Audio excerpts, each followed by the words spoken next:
Berikutnya kita bahas tahapan dalam membangun skala untuk multiple item. Nah, jadi yang pertama adalah yang paling penting harus kita tetapkan dengan baik apa yang ingin diukur, construct ya. Jadi misalkan kita ingin mengukur kepuasan pelanggan. Pertanyaannya apa yang dimaksud dengan kepuasan pelanggan? Nah, jadi kita perlu menentukan definisi ya. Apa yang dimaksud dengan kepuasan pelanggan? Definisi ini bisa kita peroleh dari buku-buku atau literatur ya.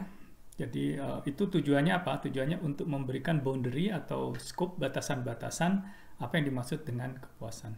Atau loyalty. Jadi apakah yang dimaksud dengan loyalty ini behavior ya, perilaku atau sikap ya. Itu tergantung bagaimana kita mendefinisikan loyalty. Ya. Nah, ini kita harus merefer kepada teori-teori yang ada. Nah, kemudian sebuah construct ya bisa saja memiliki beberapa dimensi karena dia terlalu kompleks. Contohnya kalau kita bicara kualitas ya, kualitas itu sangat luas ya. Kalau kualitas produk smartphone saja, kalau kita bicara sebuah smartphone berkualitas itu kalau foto yang diambilnya bagus ya, jelas, tajam, warnanya natural. Tapi juga kita mengatakan dia berkualitas kalau awet ya, kalau jatuh tidak gampang rusak, terkena air tidak rusak ya. Atau berkualitas kalau dipegang itu terasa mahal ya, terasa nyaman. Nah, jadi dengan demikian banyak sekali dimensinya. Nah, ini ada contoh untuk kualitas produk, Garvin ya mendefinisikan ada 8 dimensi. Atau kalau untuk servis ya, pelayanan. Kalau di hotel ya, hotel itu kita tidak mengkonsum produk hotelnya tetapi pelayanannya. Dia mulai dari keramahan, kemudian bagaimana bangunan hotel itu sendiri, kamarnya ya, itu masuk dalam dimensi tangible ya. Atau tidak ada kesalahan dalam memproses pembayaran ya, masuk reliability ya. Jadi banyak dimensi ya di situ. Jadi kualitas untuk service itu ada mungkin 6 dimensi, kualitas untuk barang ada 8 dimensi. Itu yang disebut dengan dimensi. Nah, setelah kita turunkan ke dalam dimensi-dimensi, langkah berikutnya adalah kita buat indikator untuk setiap konstruk atau dimensi ya. Bisa saja satu konstruk single dimension, konstruk yang lain multi dimension. Jadi kalau dia multi dimension, untuk masing-masing dimensi kita definisikan indikatornya. Misalkan contohnya tadi terkait dengan tangible untuk hotel, indikatornya adalah misalkan kebersihan ya, kemudian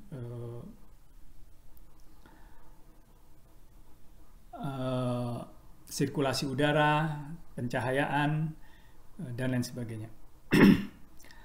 Nah, kemudian selanjutnya setelah kita list seluruh indikator, ini juga selalu kita bisa mengacu ke penelitian sebelumnya ya.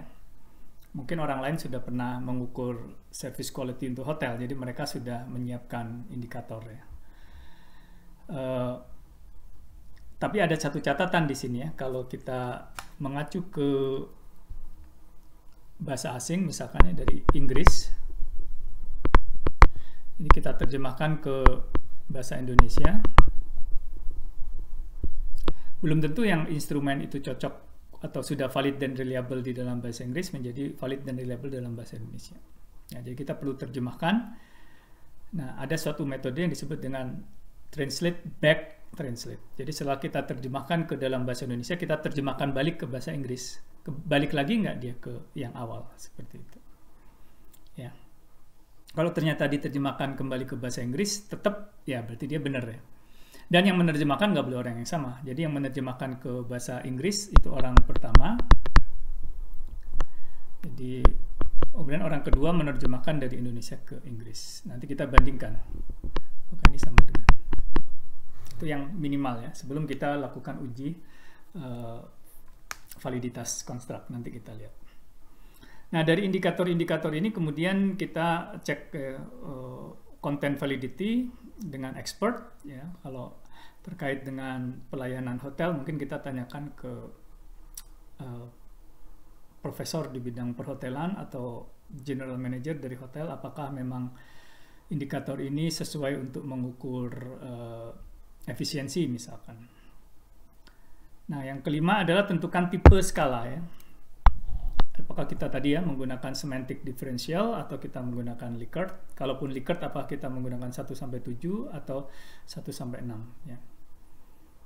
Bedanya kalau menggunakan 6 seolah-olah dipaksa, tidak boleh netral, ya. Kalau 1-7 boleh saja netral. Jadi kalau kita merasa mungkin saja orang netral, sebaiknya kita pakai nomor ganjil, ya, 1-7 atau 1-5. Tapi kalau menurut kita kecil kemungkinannya seseorang bisa bersikap netral, kita gunakan 1-6 atau nomor genap. Kemudian sertakan pertanyaan validasi. Nah, ini terutama kalau Likert kan cukup gampang, ya, ngisi centrang-centrang 1-7. Nah, orang yang malas bisa saja 7-7-7-5-6, ya. Nah, ini kita bisa gunakan pertanyaan validasi. Jadi di beberapa pertanyaan dibalik, ya. Jadi kalau tadinya positif, saya melihat bangunan hotel bersih, ya. Nah, itu pertanyaan nomor 5. Nanti di belakang di pertanyaan nomor 25 kita balik. Saya melihat lingkungan hotel kotor. Nah, jadi kalau dia menjawab 5 sangat setuju, di nomor 25 harusnya dia menjawab sangat tidak setuju. Kalau dia sama-sama sangat setuju, artinya dia ngisinya tidak dibaca, ya, seperti itu. Itu adalah yang disebut dengan pertanyaan validasi.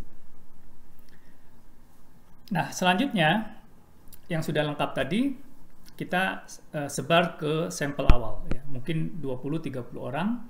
Biasanya ini ditungguin, mengisinya ditunggu. Kita tanya, paham nggak pertanyaan nomor 1? Nomor 2 paham nggak? Nomor 3 paham tidak? Nah, selain terkait dengan tata bahasa, paham atau tidaknya, ataukah ada masukan, kita catat. Hasilnya juga kita bisa olah, ya. Nanti kita cek validitas reliabilitasnya untuk sampel awal. Kalau ada indikator yang tidak valid pada sampel awal ini, nanti kita bisa perbaiki sebelum kita sebarkan ke responden yang lebih banyak. Jadi nomor 7, ya. Jadi kalau ada yang bahasa yang kurang baik atau setelah diolah ternyata tidak valid atau tidak reliable, kita bisa lakukan perbaikan atau bahkan dibuang. Kalau kita punya 10 indikator, dibuang 3 ya nggak masalah, ya. Buang 5 juga nggak masalah. Biasanya sebuah construct, ya, jadi untuk mengukur satisfaction, kalau kita memakai multiple items, mungkin 3-5 it's enough, gitu. Kemudian optimalkan panjang skala, ya. Kalau kuesionernya terlalu banyak, pertanyaannya 40, responden akan capek, ya. Bosan, capek. Terlalu pendek, yaitu tadi tidak bisa mengukur dengan baik, ya. Reliabilitasnya kurang, apalagi kalau cuma single item. Kita punya 5 construct, masing-masing single item cuma 5 pertanyaan, ya. Tapi di sisi lain kita punya 5 construct, masing-masing 10-50. Nah, jadi yang bagus ya antara 5-50 tadi. Nah, selanjutnya ini adalah terkait dengan evaluasi, tadi sudah disinggung, ya, di nomor 7. Ini akan kita perdalam lagi terkait dengan validitas, reliabilitas, dan generalisability.